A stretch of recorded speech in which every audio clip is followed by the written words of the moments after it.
Pistachios are delicious. Oh, The whats are delicious? the pistachios. Pistachios. Oh. Are you tahining them? No, there's no efficient way to tahini a pistachio. Yeah, you need to have them all pre-shelled, and then you can just put them all in a bowl with tahini.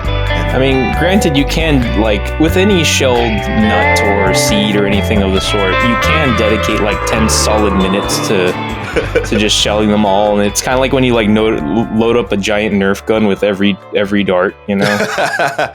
Like and those, then you spend it all in like 10 seconds or eat it all in 10 seconds, and it's done, and then you feel gross. like that big machine gun Nerf gun we had in Ricardo. Yeah. There was a Wait, producer- no, there never was a mind. I thought you were producer- talking about college. Oh, wait, we had one in college too. Whoa. Yeah, you're right. Yeah. You better bleep where you worked at. You can't be doxing yourself. Who cares? I mean, if we have enough detectives in the audience, some stuff might. I know traceable. we've accidentally released enough information about. I'll probably bleep it God. anyway, but we've probably released enough information about ourselves Yeah, that it'll people be who like really want to know. It'll be like one of those questions, like, "Oh, did Marvin work at A, B, or C in the past?" You know, There's an it'll be able to- episode of our LA Noir like Let's Play where we visit my work in the city, or where it would should be. Yeah, where it would be in the future, because LA Noir takes place in like 1940. And then you took us to the quitting bar. Yeah, the quitting hotel that Ricardo knows of. Yeah. Yeah, the ceremonial quitting hotel. Or firing. Both both ways. Yeah, it's true. It was also a firing hotel. Oh, Oh well. Hey everybody. Is that where they Welcome. took you? No, I'm just kidding. They did take me after I quit. Yeah, they traditionally take a card over to the company card over, and they're like, everything's okay for an hour, and everyone just orders as much as they can for an hour, and then God, they put a time limit on it? yeah, they put a time limit on That's it. dumb. Yeah.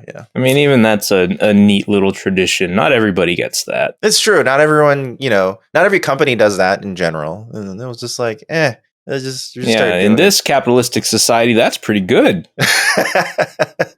it. You know what's pretty good in this capitalistic society? Star Trek, because it reminds us that it could be much better, but humanity chooses not to.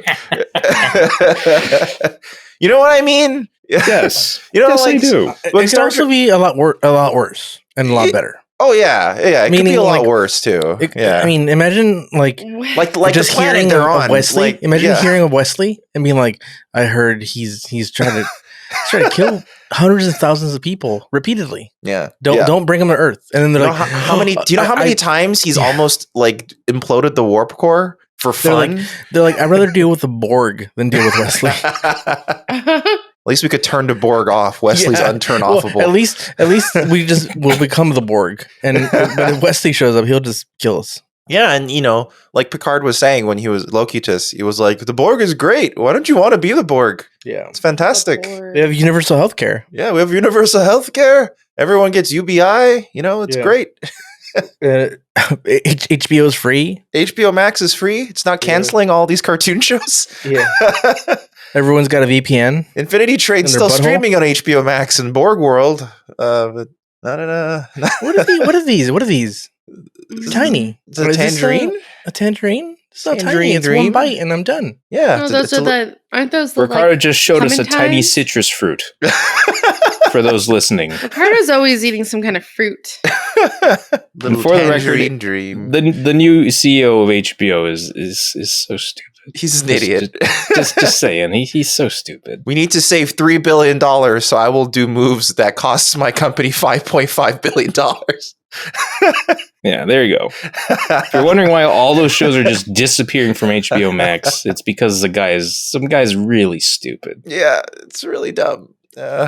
Anyway, sorry. Star Trek, and also Sarah's back. Welcome back, I'm Sarah. back. Hey, Yay. Sarah. Yeah, it's I been know a you hot did. I minute. know you guys didn't miss me. How was but your vacation? It was great. It was relaxing. Mm-hmm. Just unconnected.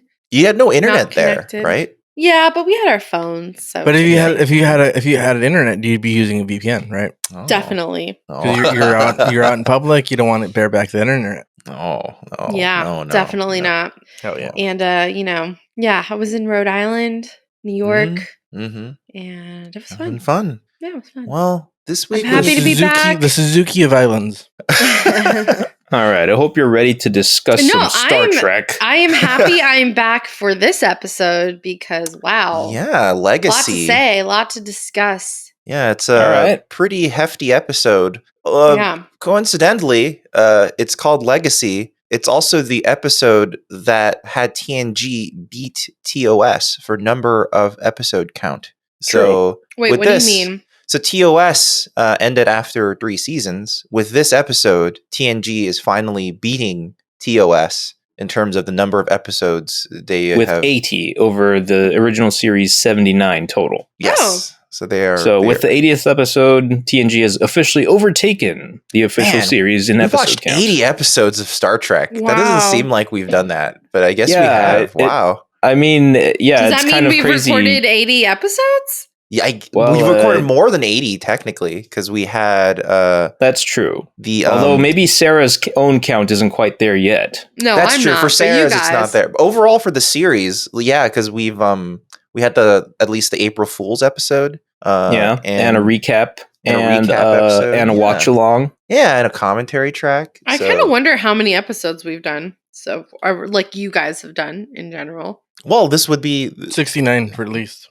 This would be 80 because Ricardo and Dan have always been here. So right, no, unless there's you've done other other episodes. No, but I mean like you've done other. Oh yeah, so about like for the film podcast and other things like that. Oh. No, I mean like how many recordings you've done in general? Because like you said, there were other things that we. I think the other things are just the April Fool's episode, the recap, and the commentary track. So I think it'd be a total of 83. Yeah. Wow. So 83 episodes. Give or take 1 or 2, I think. Yeah. That's crazy. Yeah.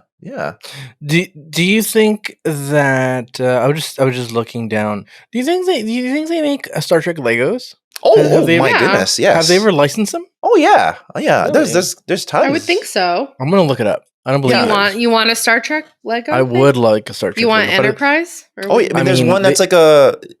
Well, okay. I think I want official shit, dude. None of that fucking Vizio shit. So okay. Vizio? Vizio. Hey, in regards to Lego, what the hell does that mean? Vizio. It's a knockoff version. We don't want Vizio. Okay, first of all, Vizio TVs are actually pretty neat. They're fine. What about Hisense? Also, second, I think I'm wrong. I think I have a Vizio. I think Ricardo. I think Lego has never actually fully licensed Star Trek. I think it's only been the knockoffs, like you're saying, like Playmobil and shit. So Mega Blocks. Yeah, Mega Blocks. Oh, see, I want the Lego. I want the real stuff. Give me the good stuff. Yeah, yeah, it's a song for sure.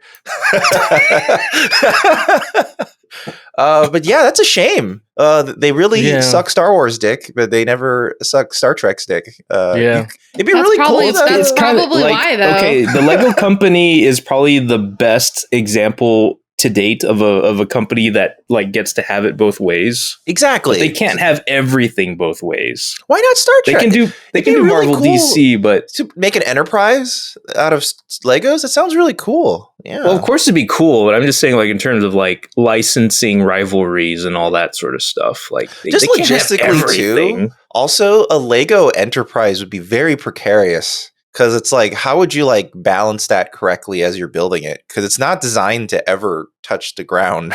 It's this weird shape that I guess that's very true. top. Like you have to build the stand as you're making it. That's kind of how you'd have to do it. I'm sure they could figure it out. Yeah, I'm sure it's possible. I'm sure it's fine. But yeah. Well, I mean, how do you stand a Death Star? But it's like a sphere, so like and it rolls around. You could put like a flat base on it and sort of make it. I just got the Fast and Furious Lego set. They could make a fucking Star Trek set. Yeah. They made a Fast and the Furious Lego set. They have a Jurassic Park Lego set, right? Yeah. What? Yeah.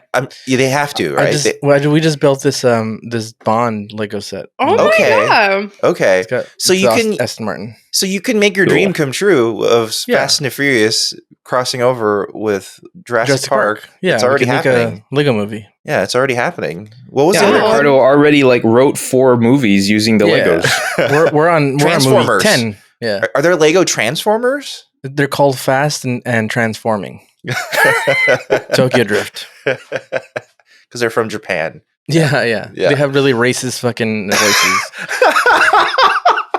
You have like raptors with Fu Manchu beards. yeah. Just like Star Trek. Yeah. Oh man, no. Sarah was like reading one of the Oh old. my god, that book. That book. One of the old was- whats? She's just like she's reading like the old making of Star Trek book by Gene Roddenberry, and it's just like there's two main enemies in Star Trek. One is the Klingons. No, one is the Romulans, and the other are the Klingons. And the Klingons, they look like they're no morals, and they're like weird, and they're like ethnic, and I think they called them Wow. like Oriental, yeah, they're like Oriental, like which is horrible. Okay, you gotta dial that back a notch. You gotta call them urban street thugs. We are going to talk about that because my jaw hit the man. floor that's with that racial slur. Oh my goodness. You know, that is directly in this Too episode. urban. It's urban. wait a minute. urban I think- thugs.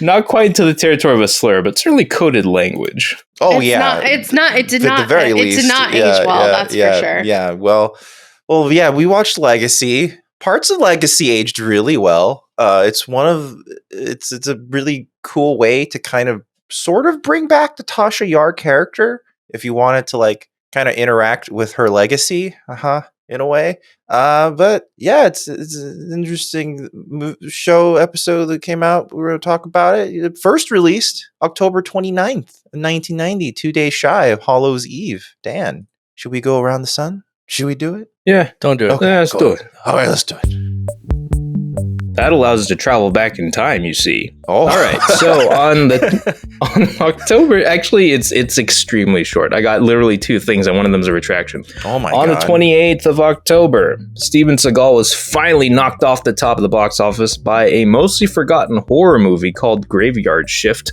which was an adaptation of a Stephen King short story of the same name. And Stephen King has gone on record saying that he hated it. Oh. Well, Stephen King's hated a lot of like the great adaptations of his movies. So I take that with a grain of salt, at least. Like he hated The Shining. Okay, unlike The Shining, the Graveyard Shift is critically panned, so Okay. I think he's probably right to dislike this adaptation. He's right to hate this. Okay. Yeah. And the other thing that I had was I just wanted to have a retraction from an episode or two ago. I erroneously stated that Vanilla Ice's Ice Ice Baby peaked at number 4 on the charts, but I misread that. Oh. It was just where it was in that week. So it continued climbing and actually reached top by this point. It was number 1. Oh my god. Is that I did not collaborate or listen. Did it, by the time it reached the top, was Vanilla Ice then caught for stealing the music, and you had to do the comparison thing where he was like, I don't think that's happened just yet because he's still in his prime. Like he just reached That was it. recent, wasn't it? no, that was like way back then when the song came out. what? Yeah. People. Well, I think it at least had to enjoy some time on the top of the charts before people came after someone it like went, that. wait a minute. Yeah, this sounds like that other song I know, Ninja Rap. It looks just like him too. What a ripoff. To this day, I've never seen a turtle get down. Well, what about the other turtle? The screen, they were kind of getting down. They were doing it. Debatable. They're debatable. They weren't really in it. Oh, okay, all right.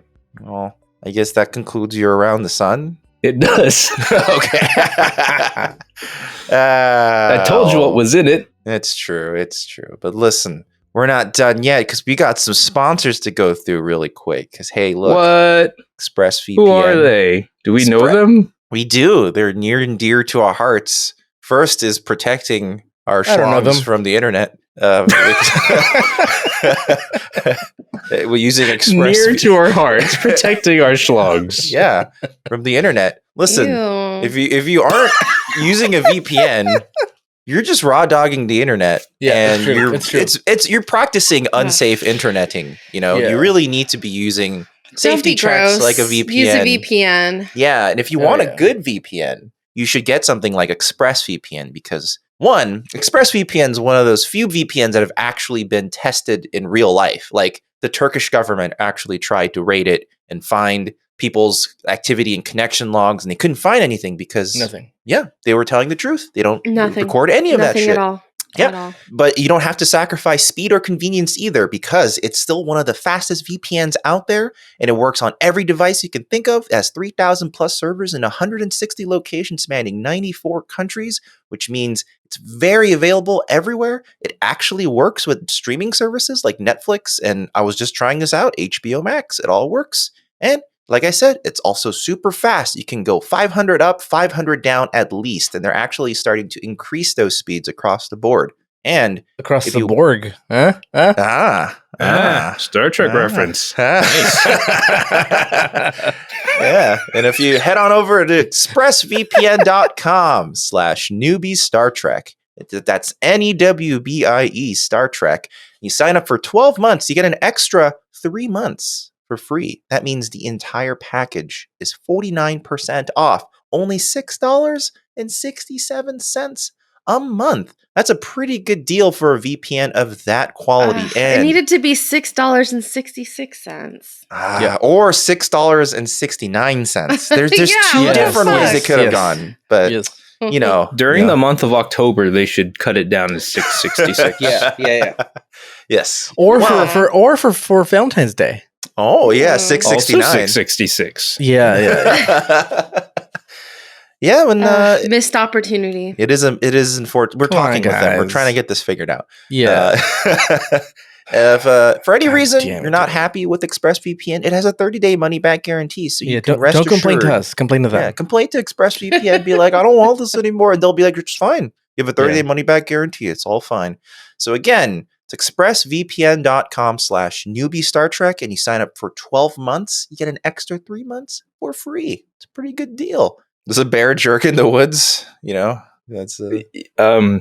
it jerky, it will. yeah. Well, yeah. there's a Tasha jerk in the woods. Ricardo, could you please tell us what happened in this episode? This is a very Bingo. appropriate episode to What? have her back, to have her talking. Yeah. Yeah. This is a good episode. I'll tell you Mhm. why. Mhm. It was straight to the point. It had a little bit of racial slurs. a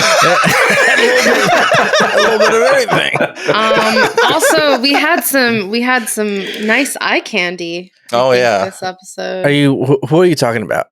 we're talking about Ishara, right? Yes, yeah, that's her 100%. name, right? Yeah. I don't know. I thought you were really into one of the rebellion guys. You're like, oh, this No, guy no, really no, I does thought it for me. Picard was like, doing something that I wasn't noticing. Yeah. No, we're talking about like the with his mouth. obvious in the Peak- room, peak that Picard. sexy, sleek bodysuit that everybody yeah. couldn't take their eyes off They of. But they we'll gave get to her that. quite a tight bodysuit.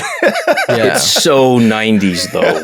Everything about it is Her so hair- 90s. It's kind she of just- great. She just kept reminding me of Sarah Connor. I kept thinking, I was just Especially about to from talk- from I the was first just- movie. I was just about to talk about that because around this time I watched Terminator 1 around the time where I was like really getting interested in ladies, you know? So that was like my gold standard for ladies was just like badass bitches, you know? yeah, Um get ice cream just, thrown you in their know. pockets. What's your Yeah, type? exactly. Austrian men, right? What's your type, Ricardo? Badass bitches. Giant Austrian man. Yeah. So this was like right up my alley. As soon as she came on screen, I'm like the casting call for this was young Sarah Connor. Kind of sort of. Yeah. Yeah, the director hired her because he'd worked with her before on Matlock, I think. Oof. Matlock. Exactly. I can't not think of that. I'm sorry. Yeah. So this episode's great because also it only has one storyline. Yes, and it's like tightly. It's interesting. It's one of those where the actual technical story, like plot, almost doesn't matter. What really Yeah. matters is that she is being forced to interact with all these people, and Yeah. it makes like a really interesting scenario. I really enjoy that, where it's like you can tell they're really quickly going through like the expositional parts, where they're like, "Yeah, you got to go in the tunnel, you got to drill a hole, and then you got to go down, you got to do that." But that's fine, you know. You got to do get it. you gotta Whoa, get 13 going of the back- best core drillers to drill a hole and this fucking on this asteroid, and then fucking yeah. and then what's his name shows up. Harry Going Stamford. back a second, I Googled what Sarah Connor looked like, and did you not remember? Yeah, you didn't know. No, You didn't know I what she don't looked like. remember. I don't remember. Okay. Well, yeah, and I was like, looks kinda oh, like this her is though, it. right? Yeah, no, it's exactly Total Sarah what they were Connor going vibes. for. Oh, yeah. No, Oh, I yeah. was like, man, how close is this? And I was like, The yeah, whole- that's definitely the vibe. The whole episode feels a bit like Terminator. All the tunnel stuff feels like the first part of Terminator 1, where like the resistance is being attacked. You think the director watched what year is this again? This is 1990. So Yeah, 91, 92 would have been Terminator 2. So Yeah, I believe so. 91. So I think T1 was already Terminator. around. yeah. So I think the director of this episode probably saw Terminator and said, "What if Sarah Connor fell in love with the robot?" Yeah, the robot. Oh wow, my perception of when Terminator came out is way wrong. For some reason, I thought it was 1989. Yeah. Oh wow, it's 84 and then 92, right? This is the part 2. 91. Yes, Well, 91. Close 91. enough. So then they might have been talking about it, and it might have been in their brain, like, oh, they're doing a sequel. Let's do our Sarah Connor falls in love with the Terminator episode.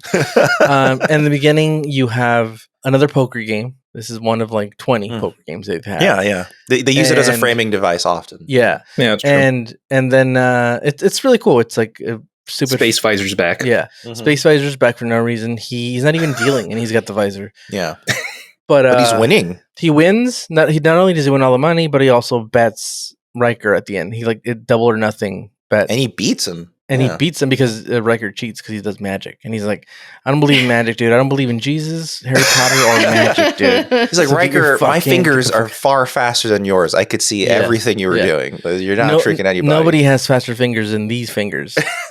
Tasha would know. Yeah. And so they call me the finger banger. That's the band I'm in.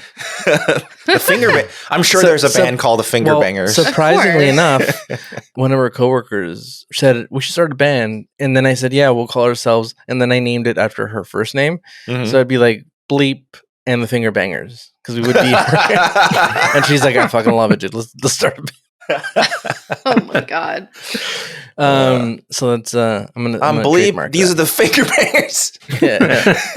I'm Bleep, and these are the Finger Bangers. I actually bought the website for. Shit! You know, you're in there. I like dude. to park on URLs. Yeah, you like to party on URLs. Yeah, you're gonna hit it big one day. One day, really someone's gonna want to buy. Yeah, God, exactly. Someone owns the Finger Banger website. Yeah, I must have it. I will pay you $10 million for that, please. And then I'll be set. I can just retire off my finger banging money. Oh, my finger banger money. Yeah. How did you get so rich, Ricardo? Finger banging. It's old money. Yeah, old finger banging money. It's like, hello, I'm an industrial steel tycoon. I'm here to buy a domain of fingerbangers.com.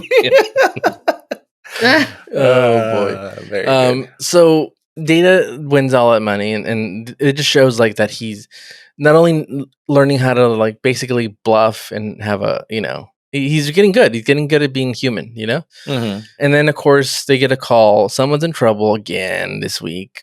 Someone's always in trouble. 1 week they should do an episode where they do nothing. They're like, what do we do? It's like nothing. There's nothing to do. Yeah. And then again, that and then we episode's just coming follow up. them. We just follow them around, and they're like doing nothing. Just like their daily. I mean, we can't get to 7 seasons without something like that. Yeah, but that episode is going to come up, and it's actually one of my favorite episodes. And the whole they're series. like, good. They're like, nothing happened. We didn't go to the holodeck and get killed. We didn't do anything. We just chilled, and we read some books. Yeah, We read some books. Had some dinner. Yeah. Read a book, and basically they're like, oh, we gotta find these people, and then basically these fools are their flux capacitors overheating, and it's gonna explode. So they're like, oh, we got like 3 minutes on this flux, and so they're like, oh, how long is it gonna take us to get there? And they get there as it blows up, and it blows up, and they're like, fuck. But they noticed that there was a little like in the Predator escape 1, pod. a little escape pod. They got jettisoned onto the thing, and then Picard says, "Oh, this is where this is a rape planet." I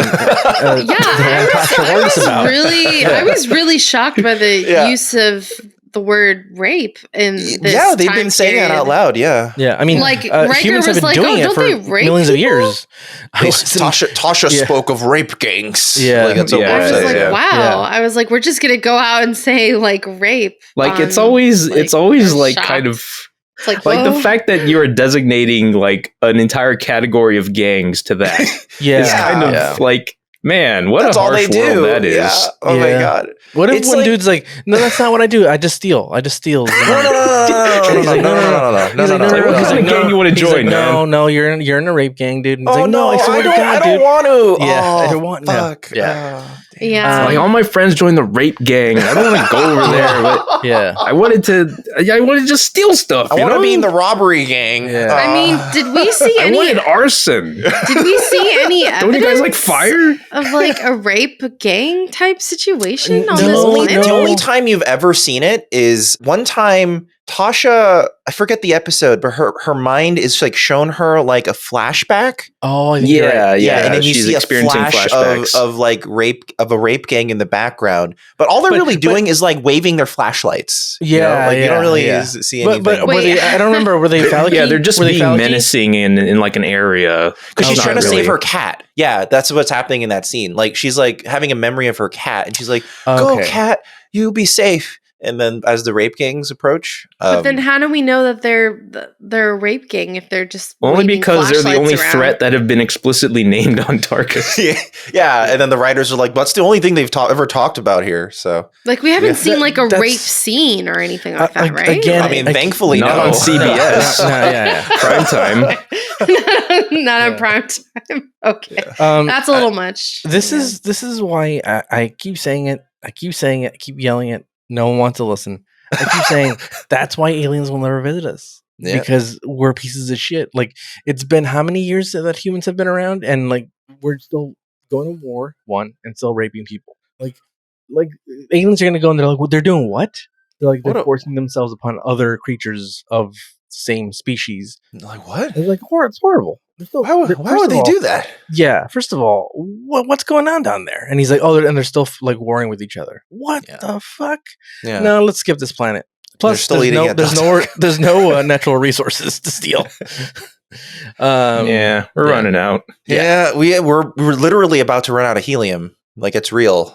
No more balloons, guys. Like, yeah, we might be out of helium within our own lifetimes. I think. Yeah. Like No this more is like funny literally voices. within like a decade, we might be out of helium. Like it's Hey, no it's more really voices like close. this. Really high pitched voices. Oh, that Yeah, sounds we're scary. and that's a problem because helium, aside from making funny voices and filling balloons, is actually really useful for like industrial applications. And there's no clean substitute for it. Yeah. So we're You- kind of you Yeah, can't- and you once it can't gets take- onto the open air, it just escapes our atmosphere. Yeah, There's no way because to get it back. It doesn't interact with any other atoms or compounds, and it's just literally sheared off of the atmosphere of the Earth by solar wind. So it just Oh. disappears. So it's Into just the gone. dust. And we've dude. been fucking wasting this on balloons. Yeah, exactly. Here's the Everyone thing should be is that- freaking out. Everyone should All be our like, stop lives. filling balloons. God Stop damn it. filling balloons. It's not That's worth it. it. I'm going That's why into whenever Party I'm City. No. gifted a No. balloon, I just No. keep it until it naturally deflates out of guilt. No, Yeah. you deflate it into like a bottle, and then like you save it for like in And the then I future try to this will be send it worth to a scientist. in the future this will be worth $1 billion. You know. it's your Bitcoin of gases. Yeah, it's like the Bitcoin of gas of noble gases. Well, it's not a noble gas. No, it's not. Yeah. No, come on, dude. Don't make up stuff. It's a bastard gas.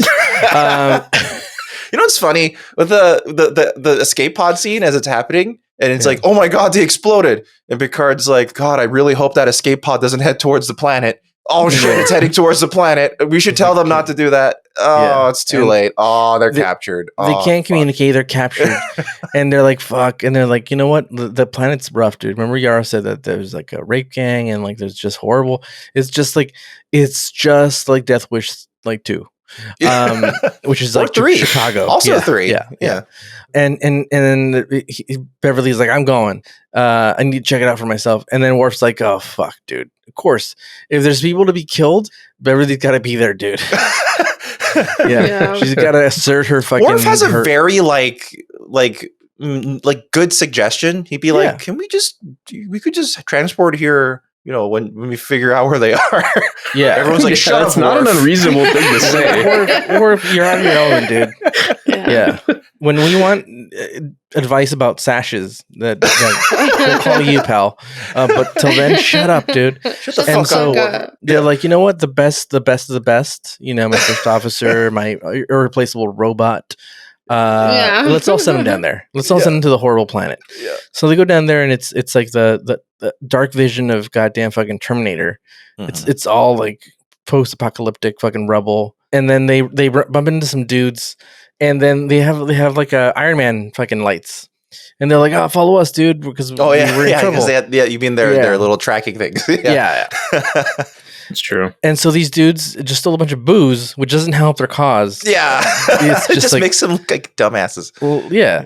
And he's like, "What are you guys looking for?" He's like, basically, Riker's like, we're looking for these dudes, or dudettes, that jettisoned off the ship, and they're like, they were probably caught by those ghouls, whatever they're called. I don't know what they're called. I'm not gonna make something up. It's like I don't wanna one's- disrespect them. One's an alliance and one's a coalition. Yeah, Yeah, one of those Like they bastards. intentionally chose like vaguely official sounding terms. Yeah. That's such a weird. So yeah, I can't believe that. I know they're like they're those Alliance dudes. coalition. They're with the Republicans, and and they're pieces of shit. And he's like, but I'll help you, because basically they're gonna want like a ransom or something. You'll hear from them soon. And he's like, well, what do you want? And basically, this dude's like, well, I want guns because they have guns. Mm-hmm. Surprisingly, I've been reading a book about the mob and stuff. Mm-hmm. And Is that the surprising part? no, well, because of the arms of the gun part, and Okay. the reason when there's big skirmishes, like when the mob gets like pretty big or popular, or whether it's a cartel, it's when there's an influx of guns is when they get popular, and the reason like the mob like was so big and when it was and how it formed was because there was a lot of gun caches from World War II that came back. And it was Yes, I had read extra about that. guns. Yeah, Yeah, they were using yeah. like crazy, like they were using like huge those like machine guns you put on like hills and shit, Yeah, but they were yeah. putting them on their cars. Yeah. Yeah. So and same thing with like cartels. I never Like, thought cartels, about that, but that makes Cart- total sense. Yeah, Yeah. cartels got big like after like probably the first Gulf War. Yeah, There's an influx of like automatic weapons and rifles. Yeah, like the famous Tommy gun. It's just the M1 Thompson. So Yeah. it's the only looks distinctly gangster because they put a drum barrel on it, a drum magazine on it. Right. But in And they reality, say, those, yeah, see when they talk. yeah, why that's the main difference. yeah, see. Listen here. Yeah. So So you're saying war is the cause of all of humanity's problems? well, guns or weapons. So these dudes are like, hey, give us some weapons because they have some weapons. Give us some weapons and we'll Keep the peace. we'll go hook you Quote, up and help unquote. you. Yeah. Yeah, we'll help you. You scratch our backs and we'll scratch your jerky. You're jerky. And so they're like, oh, we'll be back, dude. Don't worry. And so they leave and they're like, hey, just so you know, they're gonna get tortured, probably killed, but we'll see.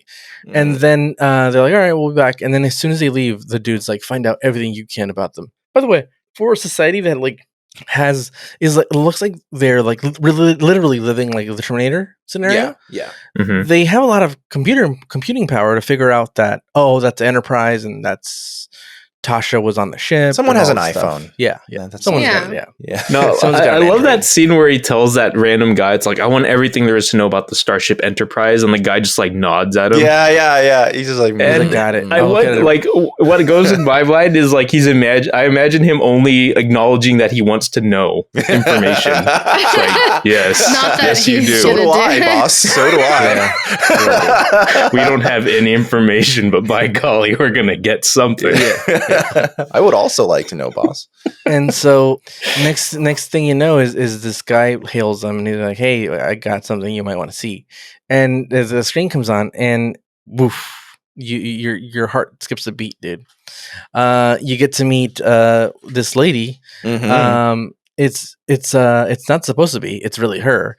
It's Tasha's sister. What's her name? Yeah. Not She's big. Tasha. Shara. Shara. Ishara. Yeah. Shasta. Shastatar. Shasta. Yeah. What is it again? Ishara. Ishara. Yeah. So Ishara's there and she's like, hey, this is somebody you want to meet. And she's like, hey, I'm Tasha's sister. And they're like, dun, dun, dun. And they're like, well, send her over. we'll figure this out. And the dude's like, hey, she'll help you. She'll be our liaison. And he's like, I had a change of heart. I had to change your heart. You don't have to give me guns. It's just the enemy of my enemy is my friend. So you're cool, man. Yeah. And so she shows up, and immediately Data's in love, dude. He's sprung. Yeah, dude. everyone's really smitten with her right away. They all Picard are. too. Yeah, they're all like, yeah, we should trust her. Well, and throughout the whole episode, Troy is the only one that's kind of like, hey, she's kind of vague and not, I don't know if you can trust her. And everyone's like, it's fine. Picard's like, you know what? I'm sure she's fine. Yeah, let's just do what she wants. To be fair, it's fine. Like Troy, Deanna, shut up. Shut the fuck up. To be fair, when Deanna is asked about, okay, so what do you make of this when they first come back with the leader? She goes, oh yeah, he's double crossing you. He's he's thinking of something else. Immediately he tells her. Yeah, he tells him that. So okay, you did your job, Deanna. Great. What about Ishara though? And she's like, I have no idea about her. It's like, why wouldn't you know about her though? That is kind of weird. Wouldn't you know if she's lying as well? Why? What's going on? I don't understand why your power. It's the most absurd form of it just being just convenient enough that she doesn't know for plot reasons. Maybe she wasn't. But do you think that maybe there was a part of her that did maybe want to join the Enterprise? And that is possible. Sure? But then that's hard to assume at the outset, which is when he asked Deanna. It's have her spend some time with Data and the crew, getting to know them and get close to them. Sure, having mixed feelings then makes sense. Maybe they didn't have the plan hatched out, and she was just kind of unsure about what she was going to do, or it's possible she hadn't made her decision yet. And maybe it was mixed in with the emotions of. I am actually her sister. Yeah, and this is odd. For sure. And these are people that, she worked with and was really close with, and I'm kind of curious. Okay, yeah, that's all plausible. Yeah. And in Deanna's defense, she does say, as for the other, the identity of the woman, I'm not sure, but she doesn't say, she only talks about the identity of the woman. That's true. And she can't mind read, she can only emotion read. So I guess emotionally, she could probably tell there's something going on, but it's unclear. Her initial warning about, the manipulative, feeling she's picking up from the leader should be enough, You're right. But they're just let's go for it. We have another shot. Let's just do it. Yeah. And she's very stunning. Very stunning. And so she makes a mullet work. Yeah. Data immediately is like, oh boy. Yeah, he's doing eye movements that you've never seen him do. He's before. Sisters. Oh boy. Sisters, huh? You can tell Data is into it. And so he tells her immediately, hey, me and your sister were tight, if you know what I mean. And he gives her a tour, and he takes her to the observation deck, and immediately she goes, oh, you guys don't believe me, right? And she's like, I don't care, test me. And there's that one scene where she's like, yeah, blah, blah. And he goes, for a moment, your expression reminded me of her. And he's getting rock hard down there. Yeah. His electrode penis is his electrode. It's set to stun. And so she talks to them about it, hey, these dudes are pieces of shit that you're fighting, but they're gonna torture him and kill him if we don't get him. So we'll figure this out and we'll go down there. And the storyline's very simple. It's very simple. From the beginning, that she has the ulterior motives. It just from the beginning. The only thing you question is whether, like Sarah said, does she really want to stay or does she want to go? Is it just that she's got Stockholm syndrome? That she's been what is the full people? Ulterior motive? We're not sure. Yeah, because there's always a suspecting that this isn't everything's not quite what you seems. Obviously, because it's. Yeah, and clearly she develops a soft spot for Data, Oh, yeah, she does. Except, kind of. I mean, you can argue maybe not when she was almost going to kill him, but I mean, we'll get there. But yeah, I don't know. but he was there accidentally. She was killing the other dudes. We'll get there. That's true. So basically, she's like, hey, we'll help you and we'll go down there. And so they do a DNA test on her. to make sure she's like, I suppose you want to do a DNA test, and Beverly's like, yes, I will. Like, oh boy. She's like, no worries here. I've not lost anybody today. I've already stolen some of your DNA while you weren't looking. Yeah. Like as soon as she walks in the room, like, ow, she's pulling her hair out. And so they go down there for the first time, and then basically they're looking around. They can't find them, and it's like there's a lot of reactors, and it really hides the signals of these fucking Republicans. And so they get into a skirmish, and they all have to beam back up because they can't find those dudes, and they can't find Tasha's sister, whatever her name is, Ishara. Aisha. Yeah. And so it turns out that she was fighting these dudes, and you find out what the little lights are. Basically, if you get too close to the enemy, it lights up. So if they get too close to each other, it's weirdly like attached to their territory somehow. Like it's like a proximity monitoring sensor somehow. Yeah, it's kind of hard for me to work out how they were working in a single viewing. Also, like, how does this work in their society? Like, is everyone born with them somehow? I don't know. Yeah, well, she said like, oh, there's an explosive in it. Like, are they putting them on each other? Are they putting them into like makes no sense? Like when a new kid is born, they're like babies. We gotta open up this kid's heart and put a fucking explosive. Yeah, in it's very odd. I'm not sure how this works. This is the only thing that has a lot of holes in it. Yeah, like, again, the technical storytelling of the episode, I feel like they just do it really fast. It's just like whatever. It's fine. Yeah. That's not the important part. The important part is that they're interacting with like a little corner of Tasha's history in there. And so I'm surprised that the whole episode went by and Riker didn't try to fuck her. Well, because Data's trying to fuck her. That's true. He's a true friend. He's like, he's staying on he's a wingman. Bro code. Yeah. Right? Isn't there some Bros kind of bro code? Yeah. Droids before. Yeah. Hoids. So Noids. Yeah. Avoid the Noid. So Riker saves her because she gets shot. She gets a chest full of laser beams. Yeah. And so she wakes up and Picard is there and he's like, hey, and he's looking at her. He's all up in her business, dude. Mm-hmm. And he's getting really intimately talking to her and stuff. And he's like, hey, Tasha was brave, because basically she's shit talking her sister the whole time. Like, she's a fucking coward. She fucking ran. And you find out a little more. Like, basically, like Tasha was just trying to get out of there to fight. She was something that's more meaningful. Tasha was finding a cause. She wanted a cause. Yeah. She didn't want to just kill lots of people for no reason. Yeah. She wanted meaning out of her life. She's like, I need a something I could get behind. And so she tells her, and she's like, oh, I thought she was just a coward. And she's still a coward in my eyes, but whatever, man.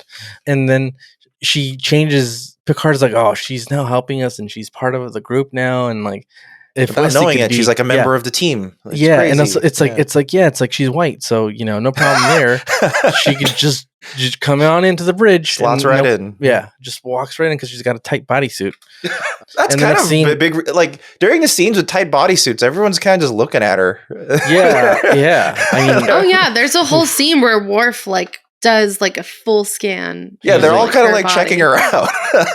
Like the more I see of it, though, it's starting to remind me of 7 of 9.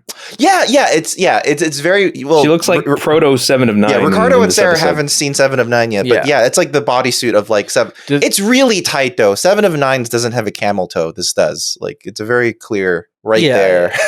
Some pervert fucking made the suit for her. Yeah. Do you ever see 6 of 9? No, there's no. Damn it, no, dude. That's just in the Pornhub version. No. There was a discussion amongst the writers where one was insisting it be 6, but they were like, the network censors won't let this through. Why not? 6 of 9 is a fairly normal like number. It's a 6 of 9. Yeah, it's normal. Even the number 69 is a normal number, dude. Has no. Yeah. You give it whatever meaning you want to give it, but it's your just fault. Number, dude. Yeah. It's the UPN's fault, dude. So anyway, Toshiba. Toshiba. What's her name again? Who? Ishtar. Sure, it is Ishtar. Let's just settle on Ishtar. Ishara, yes. Ishara is like distracting Data, dude, because she's in the bodysuit and he's like, oh, it's the first time I've seen him like a little flustered. Yeah. There's that long shot of her in 10 forward with having that conversation with him. It's like this long shot, it pans behind him. And then it cuts to him, and he's like having like kind of expressions on his face, which is like, yeah, he's like into this. He's like talking to her. Yeah, I don't like a shot. There's a shot where she's like pointing to the map, and she's like, "Oh, they got like a bunch of reactors. That's why you guys can't see anything, and we got to like dig a hole and do this thing." And she's pointing and stuff, and everyone's. I feel like they're supposed to be looking at the map, but that's what I mean. Looking at the map, dude. That's the exact shot I'm talking about. Where it's like, like she walks over to the map and she's like pointing at stuff, and everyone's like, "I'm sorry, I'm too busy staring." Yeah, like I think Michael Dorn is definitely looking lower than than where the map is supposed to be. Jordy has the best thing because he just got the visor. He can look wherever he wants. He looks wherever he wants, dude. He's got free range on that thing. Yeah. But yeah, so she tells him what to do, and then she's like, "Well, I can't go down there because they'll know because I have that alarm in me and stuff." And they're basically like, "Well, we could take that baby out, dude. We'll just pop that out, and there's no worries." And she's like, "Yeah, but there's an explosive in my heart," and they're like, "We got technology for that." Yeah, we could have removed it this whole time. We just didn't bring it up, Yeah. Damn, I'm realizing actually now that I'm looking at this, there's like when she's in her white shirt or whatever, you can like see like she might as well be topless. It's really bad. Like this same screenshot that I'm on, like holy crap. Like it's the same pervert. Full nip, full nips. Yeah, well, maybe you couldn't back during the broadcast version. No, maybe they're like, they'll never see it on broadcast. Yeah, but we'll see it. They didn't know that we. I didn't realize. I guess I just wasn't looking. But like, wow, like even oh my god. Yeah, the Blu-rays, you can totally see everything. Yeah, and Holy so crap. They're like, "Hey, don't worry about this. We could just probably teleport out of your body. Don't worry about it. We have the technology to do that, but we can't find two dudes in a goddamn pyramid. Like it's so stupid. That's the science part is so dumb. Like, how does the biofilter know to carry the implant along with them? Wouldn't it just remove it? Yeah. Also, their excuse for why they can't transport them out is because they're under granite. Granite is just rock. Yeah, they've transported through like crazier shit, but they've transported through like suns. It's like no, Superman. Man, granite's, like, is it lead? It's really hard. Can't. Have you ever tried to break granite with your hands or anything? It's tough. Yeah, it's hard. They'll just drill a hole. At which point, I can't just walk through granite whenever the hell I want, man. But like once they've drilled the hole, couldn't they then scan for them and be like, there they are, and then transport them out? Why do we have to send people down to then transport them out, right? Because we need to have a tense confrontation about overloading the reactor. Shut up. That's what I mean. Legacy. Again, technical storytelling, not the best. Everything else is very good. You think she picked up the jumpsuit on purpose to fool everybody? Oh, probably. I mean, yeah. She's probably like trying to, No, she's pulling a Tara from Teen Titans over here. Sarah just send us a screenshot of the nips. the captions, surprisingly, are Ishara. I wanted to thank you personally. It's on the screen. It's right. I wanted to thank you personally for the nips. Yeah, I mean that whole. I was just like blown away. I'm actually surprised that went past censors. Yeah, actually. Yeah, I am too. Like, I mean, she's not wearing a bra. She's just like she's out. Yeah, it's pretty clear, actually. I mean, the cloth is draping over things. Yes. Just leave it there. They're like, you know what? Your costume, you're not going to have a bra on. It's going to be white, and we're going to see your nipples. I hope you're okay with that. We do keep the set really cold because Picard, what's his face? Lord Byron. What's his name? The suits get really hot. The onesies, they aren't onesies at this point, but they get very hot. Yeah. So Sir Alec Guinness gets really upset when it gets hot in there. Patrick Stewart, anyway. the man. Yes, Patrick Stewart. Everything. Alec Guinness, wherever he is, just gets really mad when that one place gets warm. When rooms are warm, he's angry. First, I was in the River Kwai, and it was hot as hell. And then they took me to fucking film this goddamn sand movie. It's hot as shit. There, I'm furious. And so basically, there's a scene with Deanna Troi and Data, and he basically, in so many words, he says he's sprung, dude. He's like, he's like, I can't take my mind off of her. You know, I can't stop thinking about her. Yeah. I've become You're like, used man, I'm to fucked her. up. I'm Yeah. fucked up. I've grown accustomed to her face. Yeah, exactly. Yeah. Yeah, he is in there, and then she kisses him. She kisses him because she Yeah. knows, dude. God. which is like God okay, damn, dude. that is like, are you? That feels manipulative. Yeah, She knows. yeah. Oh, she knows. Oh, 100%. Yeah, like that absolutely, kiss was that's manipulative because she's Yeah. just picking up on Data's horny energy, and it's like, Well, right oh before yeah, that, she even gave him her little like tracker thingy Her to be little like Iron just- Man, her Iron Man thing. Yeah, her Iron Man, her Iron Man. Just because she's like, oh, just Her in flux case I don't. capacitor Iron Man. Yeah. take this Jolly Rancher to remember, B-boy. Yeah, yeah, Don't swallow it; it'll dissolve. yeah. And then Explode? Yeah. And so she gets the bomb taken out, and then she has a meeting with. She has a FaceTime with Can I have her. a private meeting with my boss? No. She says a meeting, and then Data says, "Oh, I'll give you the room so you have more." Oh, that's privacy." true. He suggested be Yeah. private. Yeah. Yeah. So he fucked up. He could have been like, "Can I watch?" Yeah. No, you can't say that. You can't say that, dude. He's a pervert, but he's not a fucking pervert. So He's not a fucking pervert. yeah. So she basically goes. The dude goes, "Hey, is everything going to plan?" He's like, "Boom." I knew they couldn't resist these boobies and this body. and especially that robot. And she's like, I got him sprung. Oh yeah, we saw in the records that he was hot for your sister. Yeah. So we knew he'd be hot for you. Yeah. Is that their actual plan? I think so. I think they is that No, literally I think what that's happened? I think that's totally what they were hoping for. Is that yeah. literally what happened? Well, One of them must have fucked her. I'd say that like the believable version of this, it's like clearly this crew has feelings, in closeness to your sister. So Get we in can there, and manipulate just them. get close to them as people. And turns out that Data really wants to hang out all the fucking time. Yeah. Well, Yeah, he's kind of around her all the Yeah. time. Like every shot, he like kind of pops up. I know why Wesley wasn't in this episode, dude. Because he'd be a fucking pervert, dude. That piece of shit, Yeah. dude. Oh, he'd be like the one peeping around the corner, being Yeah. like, "Oh, I'm sorry. I didn't know you were getting changed Yeah. in this room. I didn't know they were taking that thing out of your heart and you'd be topless. I just wanted to see the operation. I want to see. I wanted to come to my I'm mom's just, I'm just work. watching my mom doing her work. I'm just Yeah. not. Don't worry about it. Don't worry. Yeah, Nothing pervert. weird. So He's they, doing a- they- he's It doing a- just made me imagine like a commemorative like thing that has like her Jolly Rancher and it says proof that Ishara has boobs. God damn it, dude. Data frames it. So they use a Puts it next to laser. Tasha's hologram. Pervert, dude. Those guys are pervert. He's fucking the whole Yar family. you know? Yeah, he's making his way through all of them. So they dig a hole with the laser to like beam into like the bottom of the pyramid or whatever they're in. For some reason, that's an effect that made me laugh out loud. Yes. It's not that funny, but for some reason, I was just like, 90s. And 90s effects. Ishtar's like, hey, go that way, and then like you'll find him there.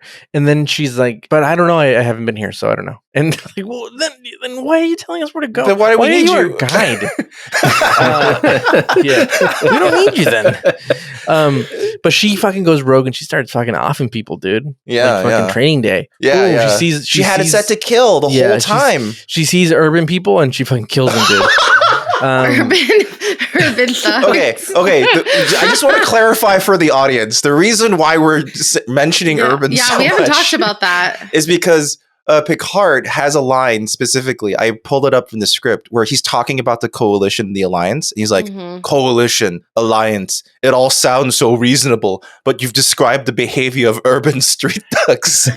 So bad. So that's bad. that's why we're mentioning that a lot. Urban 'Cause street. Why? Why would they like? it's the same reason why they had Picard singing a song about slavers to Geordi and Worf. That's true. Yeah, there's just some things that didn't age well, and that line is not. Yeah, one of them. Remember, this was This was 1990. Yes. This was 32 years ago. And think about things now. Yeah. We're still not past all of this. They still call them urban whatever. Yeah, exactly. Like, what do you expect 32 years ago? Well, wait. What we have now is called it's really retro racism. It's like, remember when racism was cool? Let's bring that back. Classic racism. Yeah, classic racism, dude. Yeah. We had racism new and new racism, and everyone was like, this doesn't taste as good. We got to bring the classic racism.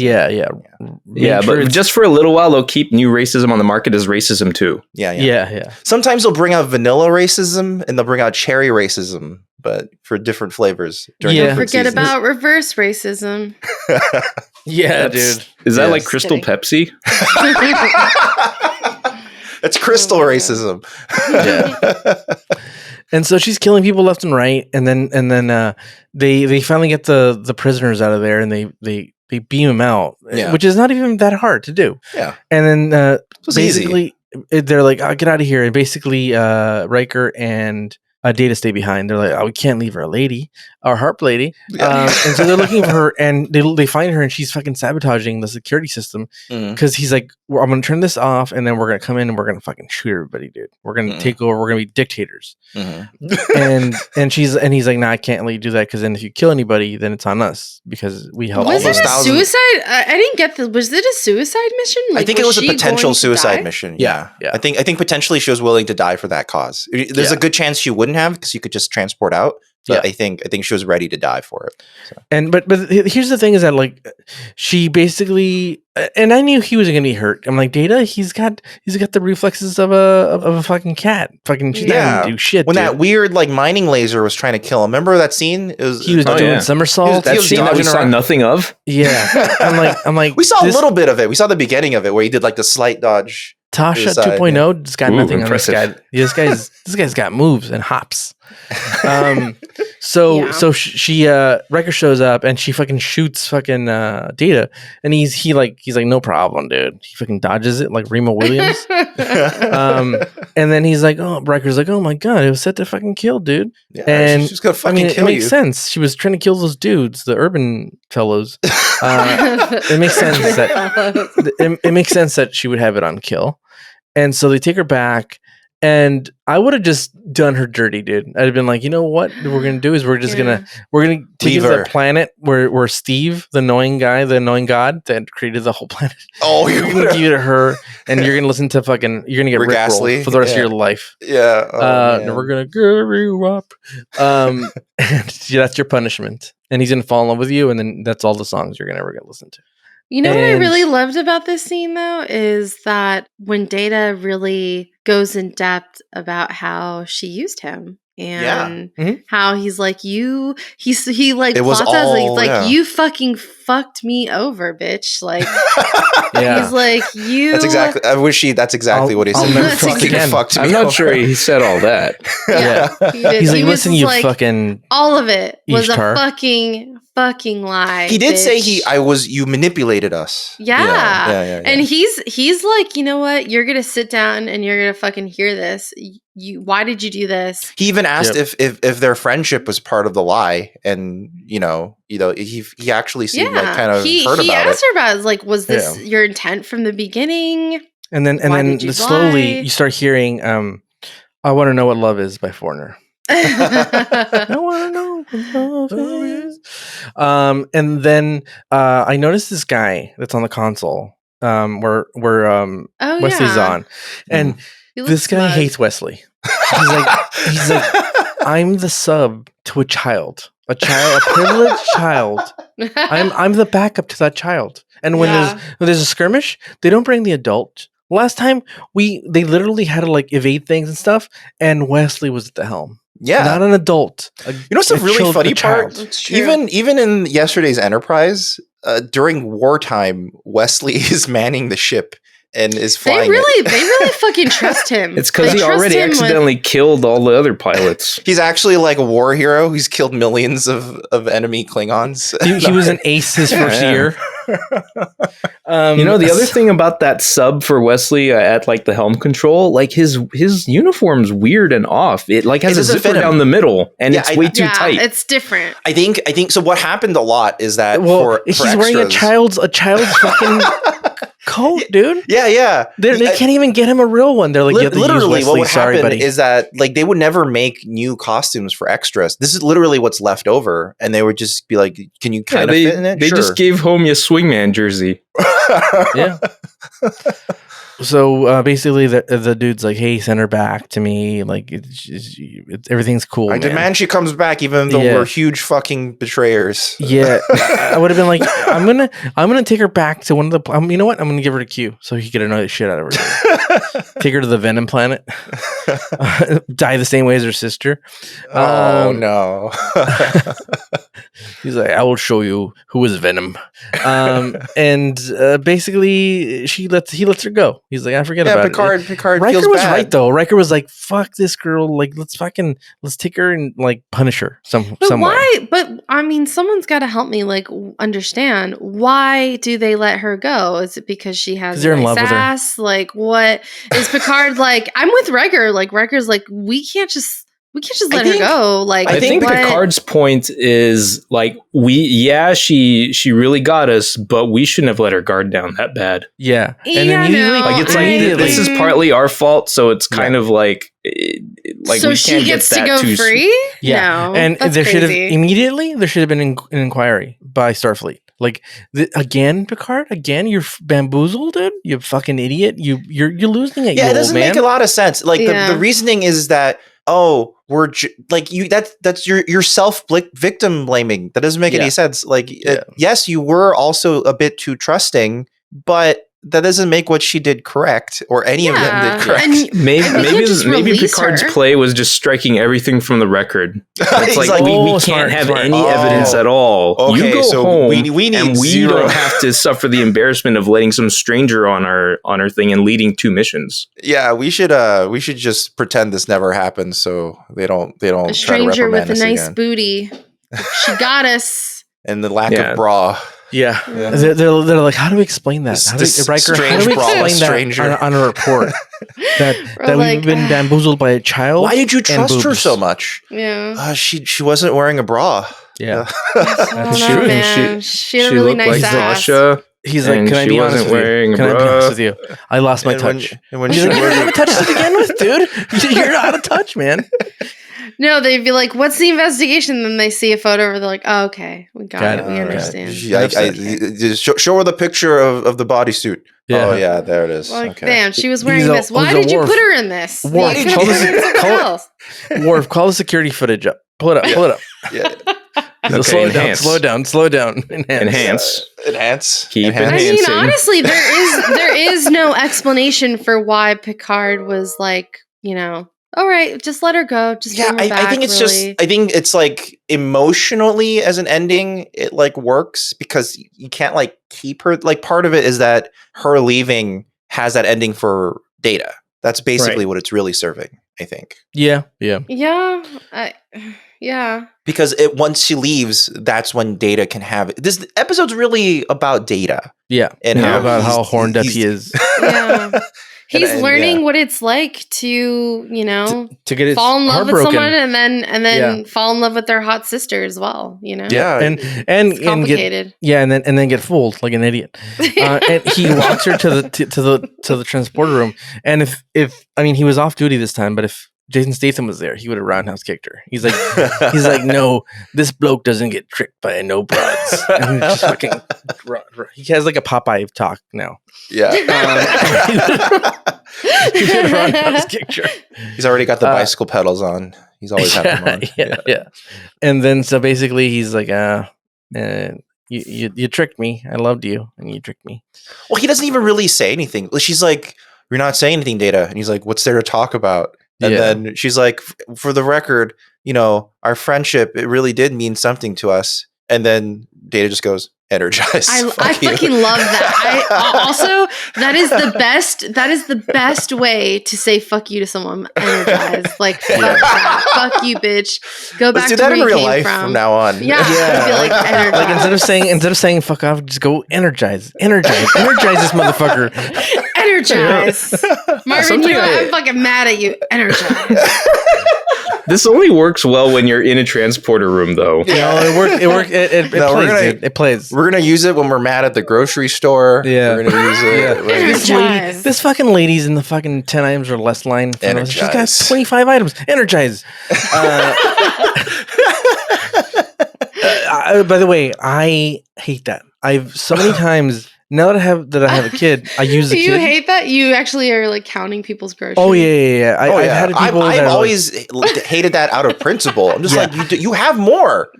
Just wait. Before I would point it out, but now that I have a kid, I can go. I could just go start counting how many items they have, and then what are they gonna go tell a kid like, don't count my fucking items? Hey kid, stop counting. Wait, stop counting. Oh my God. Oh, that's so bad. That's pretty ingenious. That's a really good use. That's a good reason to have a kid. That's a very good reason. Oh my God. Shame people. That is a good reason to have a child. And he's just like, yeah, okay, I'll start counting. No questions. You could do all sorts of shit. Like you see people like waiting in like the fast pass line at like Disneyland or something. You gotta get him to count to 15. You tell your kid to go up to her and be like, so are you supposed to be in this line? I don't know if you are. No, he knows how to count. He knows how to count pretty far. Train your kid to go up to like attractive people. Train your kid to go up to attractive people and say, "What's wrong with that lady or person's face?" That's just what's horrible. wrong with your face? And just let them live with that forever. Then walk away. No. The more shallow looking, the better.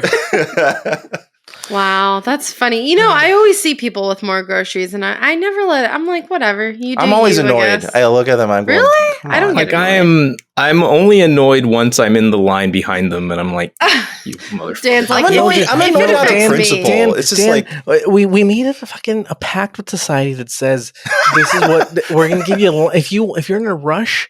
You don't have to be in back of the person with a bunch of kids and a bunch of like Lunchables.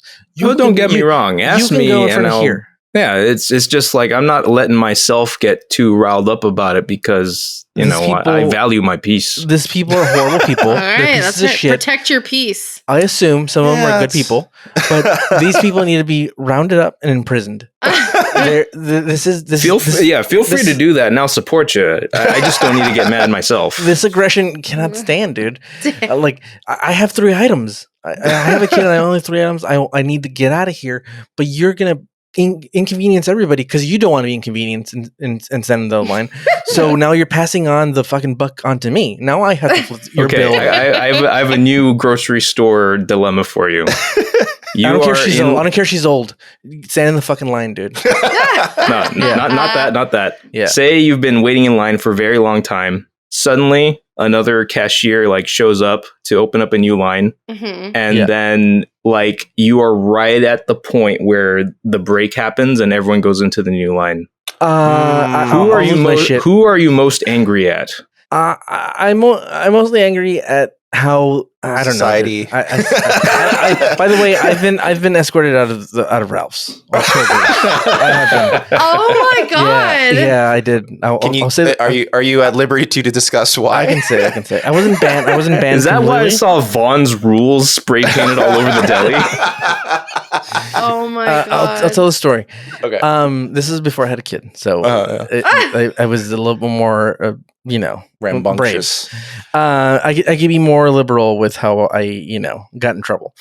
So it was in between shifts. It was like late at night, like 11:30, and there was a long line. There was only one cashier, and I knew this because I used to go to that Ralph's all the time.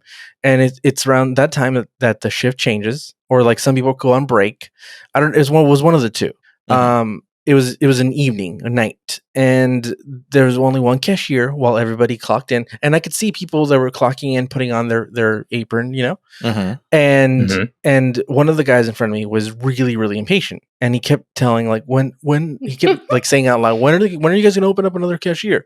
And there wasn't that big a line. There was maybe like 6 people in line, which is not a lot. Yeah, at like 11:30 in the PM, that's fine. And then the manager who was there said, they're literally clocking in. They'll be here in like 2 minutes. And then not 1 minute passes, and this guy is like losing his shit. And he was a little old. He was like in his mid-50s. This guy. Okay. And then the line is 6 people deep, but we end up by the chips, by the little rack of chips that are at the end of the aisle. Yeah. And he starts kicking chips because he's pissed. Oh my god. He's like tapping his foot, and then he starts kicking chips, and he's like, this is unacceptable. Blah blah. Oh my god. When are you guys? When's it gonna happen? Like, this line's not moving. And I said, maybe it'll go faster when you learn some manners.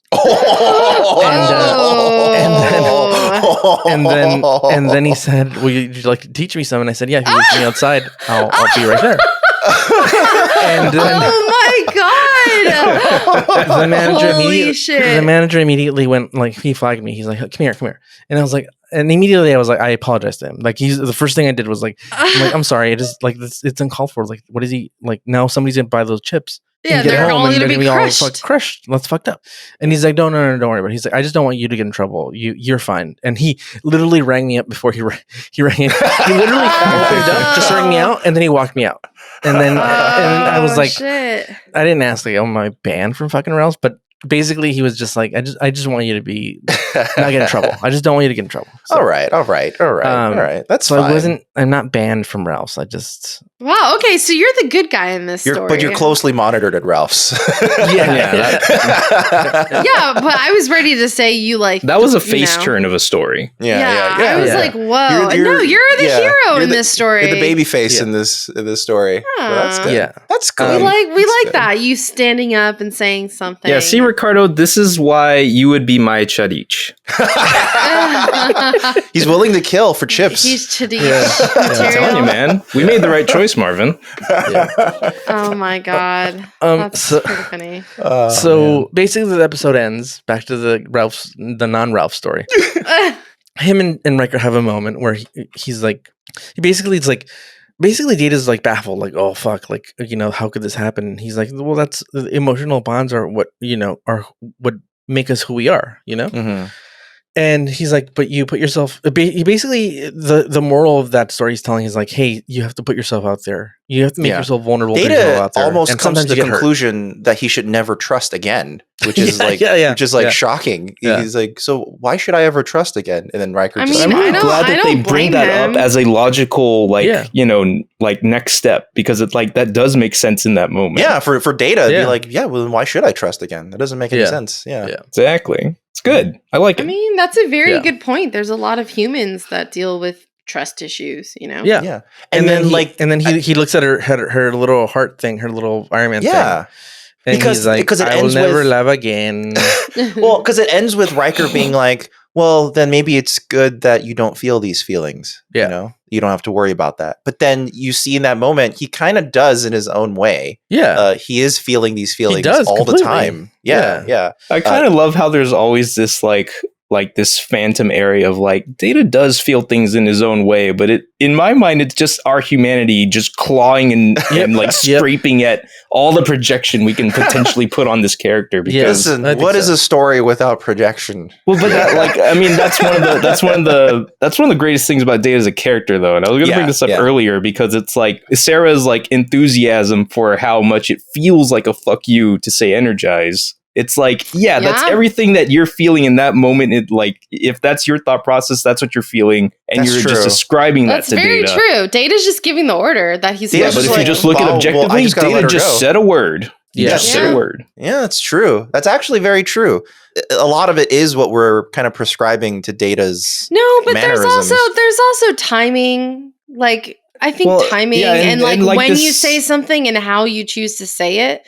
And that goes back to like this very human thing where it's like we are doing everything we can to interpret every piece of potential why input. if you go that every road, sensory like, stimulus we can see. why didn't Data just say energize right away? Why even listen to her? Why even say? Why say it after she said all that? He could have just heard, wanted to hear what she said, but maybe at the moment he literally just didn't know how to respond. But he had no response? Yeah. Maybe he didn't know how to respond. I don't think it was emotion in it. I think he's so logical that there's no emotion in it.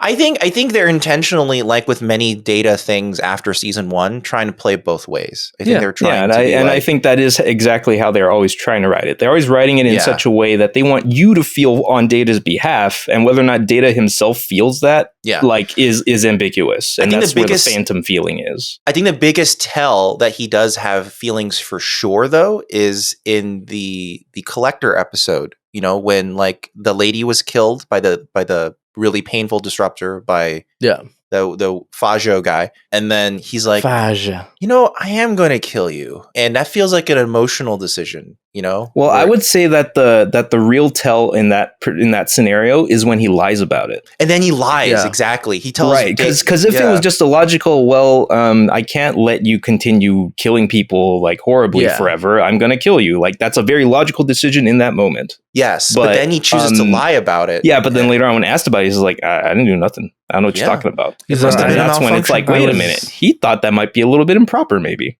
Yeah. So I think that's why, you know, we're starting to see little bits of it. And I think there's a little bit more described in the Brothers episode because, you know, when Noonien Singh just talks about it, he's like, oh, I just removed like a lot of your emotions, but like otherwise you're the same as Lore, which means that and also like when he's dying on his way out, Data's like, or he tells Data like, you'll grieve in your own way. They keep like pushing this idea of like in Data's own way, he feels these things or experiences. It's just not the way that's typical for emotion. Ones and zeros. So wait, how do you guys feel about what Data was saying that he does have a sense of missing someone because he gets used to someone in the routine and his head formulates and then it quite literally like misses that they were there. That's his way of missing people. Yeah. And I thought that was super interesting that they explored that in this episode to try to say that he does have a sense of emotion and he does miss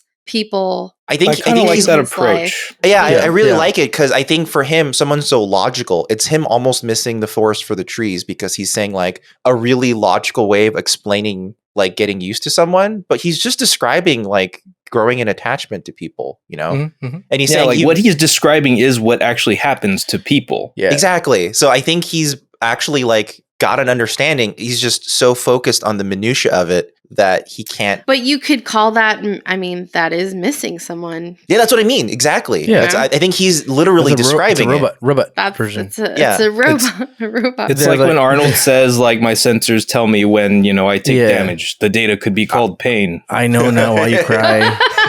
And he wipes a tear off. But it is nothing I could never do. He's all. But I get it while you're doing it. I like the other episode where Data. They're like, Data, did you fucking kill a dude? Did you shoot your gun?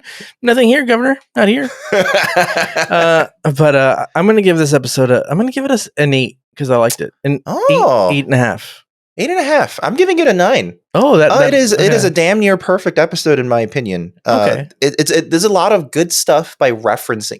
Usually when they reference, for me when they reference stuff from the past, sometimes it can like be hit or miss because it's just like, oh, that happened and here, but they're really reusing the idea of Tasha really well in the episode. Mm-hmm. The only reason it's not like perfect is because again the technical storytelling is a bit off, but that's not the important part of the episode. It's one of those things where you can forgive a lot of those flaws because the rest of it is clearly more pointed and stronger, at least in my opinion. Because you got enough character out of it. Yeah, there's a lot of character development going on. There's really interesting interactions happening. More interesting than you would normally see in a typical episode of TNG. So I think it really stands out, in my opinion. But what do you guys think? I'm going to give it a 9.8. I really enjoyed this episode. Oh, wow. Dang, that's real perfect. High. Yeah, I thought it was. Is that the highest that Sarah's ever given? I think it is. It might be. I really, really enjoyed this episode. I thought it was really Ishtar well done. A lot. Yeah. I have a crush. I'm in the camp with everyone else who has a crush on her. Picard and Worf, everyone. You love her wide shoulders.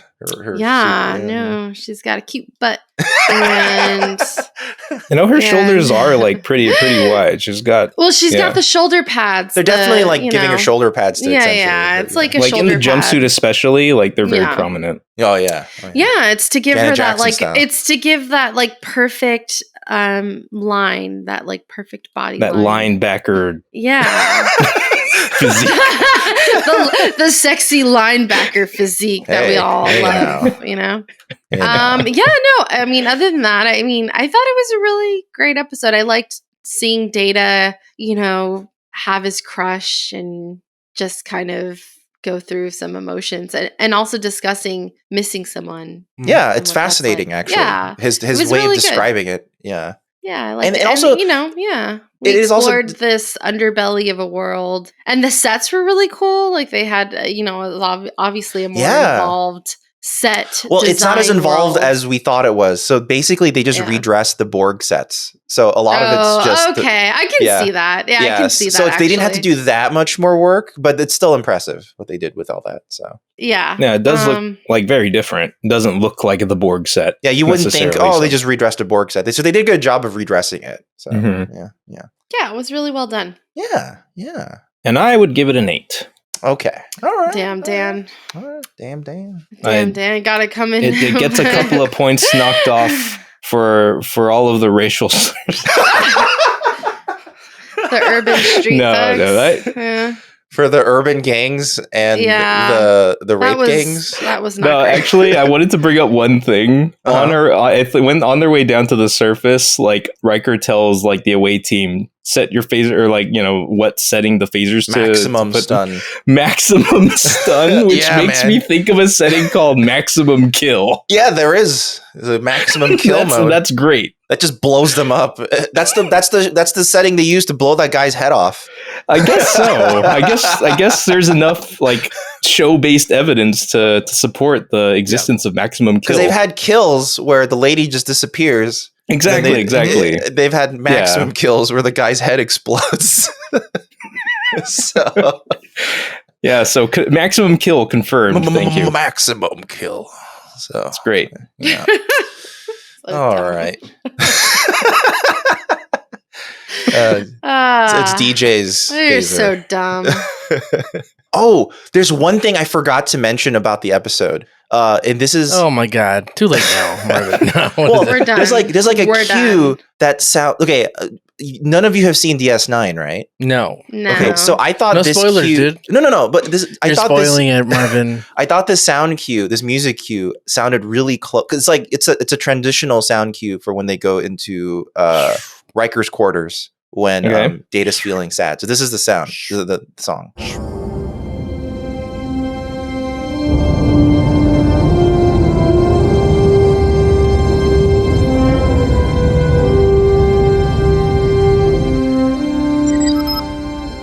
Okay, so that's the song. This is the DS9 theme song. Come fly with me, come fly with me. It's a Frank Zappa song, dude. Wrong song, dude. But that sounds very similar to me. It's a little different. It's a little different. It's different enough, but yeah, it's definitely has the same vibe to it for sure. I was thinking like, oh, is this DS9? Like, were they thinking about it or something? I don't know what that means. I don't know if it's just a huge coincidence. It's probably just a huge coincidence. They just fucking liked it. Yeah. I mean, it's the same composer for everything, right? He's got to like recycle every so often. They moved on. Yeah, they've been rotating them at this point, I think. So, yeah.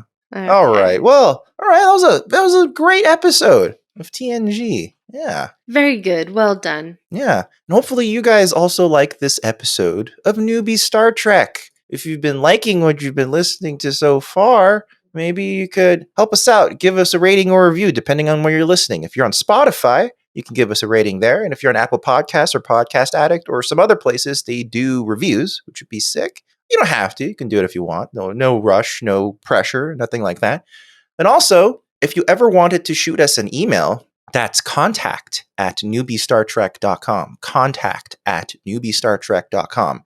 We have a very interesting email this week from someone named Harold. Harold, I love your name. Oh, Hey, Harold. Harold. Can we call you Harry? You can't answer, so I'm just going to assume you said yes. Hey, Harry. What's up, Harry?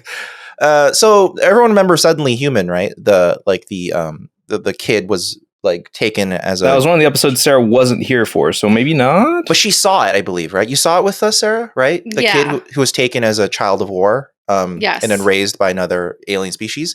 So he has his letter is titled "Suddenly Human Stabbing Perspective."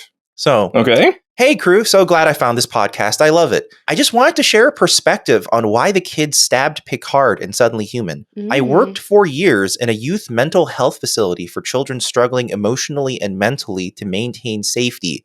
We never really got a comprehensive answer as to why this was such a predictable cycle, but we call it pull-push.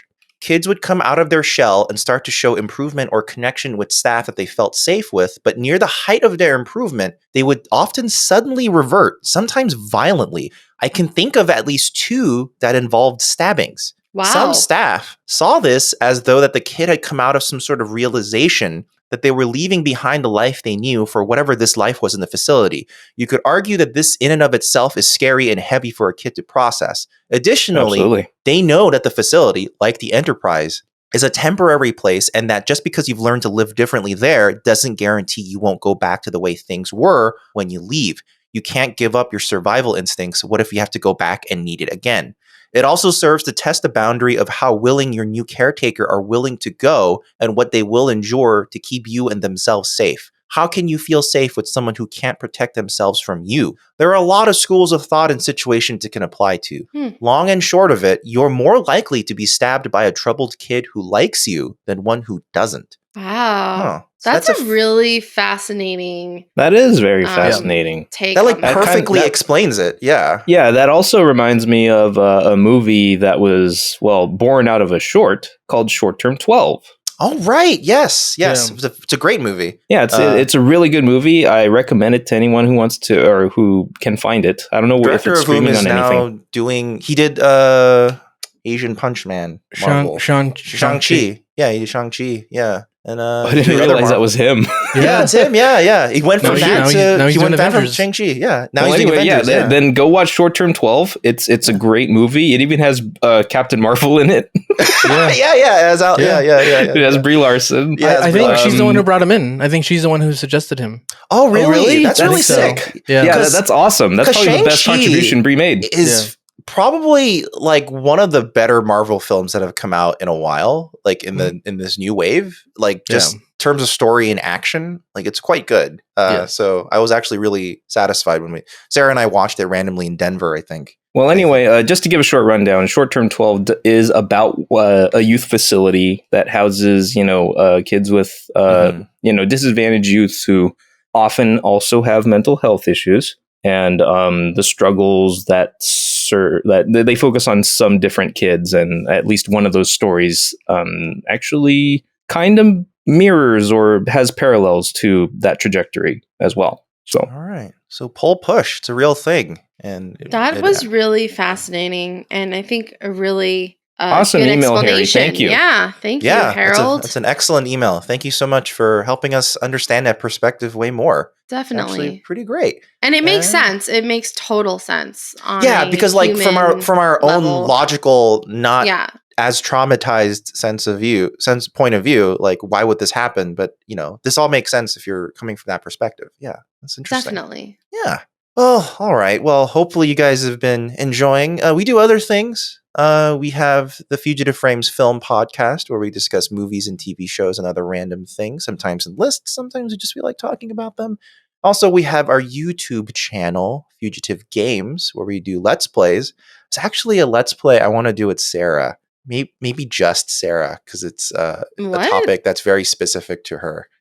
Dan knows from the name What is of this? Stray. liking tight. Oh yeah, y'all should definitely play that. Yeah, I kind of want to just maybe Roller Coaster Tycoon.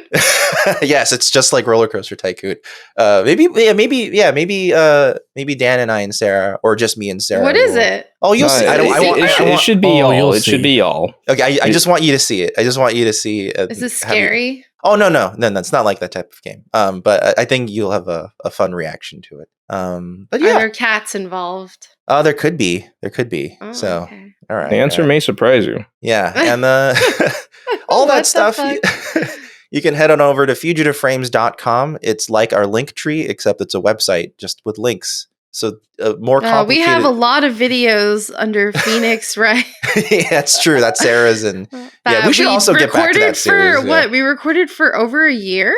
Yeah, probably in totality for counting both Justice for All and the first series. That was a year, and it wasn't like straight though. We did take a break between games. It was. I was like, man, we've been doing this for like over a year. Oh. Yeah, it was a course of however many weekends, but yeah, it was. These types of stories they get really involved. Yeah, you know what? It's all for you and guys. It's not over. Because we love you. We love still you guys. have Trials and Tribulations left, which is going to be a banger once we get to it eventually. If you want to hear our awesome voice acting skills, and I mean Dan when I say that, you should listen to those videos. Yeah, Dan does every voice, essentially. He's so good. Dan should be a voice actor, and he's so good. So at fugitiveframes.com. That's where you can find all those links at fugitiveframes.com. And next week, can anyone guess what's going to happen because the episode's titled Reunion? What do you think? We know. Reunion. I think the Traveler's going to come back, and Wesley's going to. Wesley's going. I don't know. Well, all we know for sure is that some sort of reunion is going to happen. This is actually one of my favorite episodes. Does it involve Q? Oh, you'll see. You'll see what it involves. Who would come back? Just by saying it's one of my favorites, you can already know Q's not involved. Oh, okay. One of your favorites. Q's really annoying. I like Q. Sure. Q is he's always just used in like a really annoying way. I feel like he's very rarely used in a way that's sincere, I think. I think the episode where he came back and he had no powers, I liked him. But other than that, I in general, I find him really annoying. I'm hoping that Picard's wariness of him like takes hold eventually to the point where like the antics, go away a little bit. Him. Well, it's like it like he gets a little more down to business when he next shows up. What do you want now? This is get this over with. By down to business. That's the attitude I want Picard to have. It's like, fuck you, dude. Like, what the fuck you want? I think that does eventually happen. It's got to happen, right? That's what I want, and I want Q to also be like, okay, hear me out. I'm imagining Ricardo's story in Ralph's, but like the old person is Q, and then Picard is Ricardo, and it's like, why don't you have some manners, Ricardo. Q? And then Q's like, you want to show, or whatever it was, you want to show me some manners? Yeah, fine. That's what I'm imagining. And Q goes. I mean, if that is what he said, or if the way Ricardo told it is accurate, that dude's pretty witty himself. Yeah, I mean that's a it's a Picard. It's like, hey, how about you learn some manners? Like, want to teach them to me? That's a pretty good retort, That's pretty good. That's pretty fucking good. All right. Well, next week we're gonna see Reunion. But until then, stay safe, everybody. We'll see you guys next time. Goodbye. Bye. I just had to stop, but Ishara looks a little bit like Topanga from Boy Meets World. Bye. She kind of does, yes. She does. She looks like Mingus. Mingus.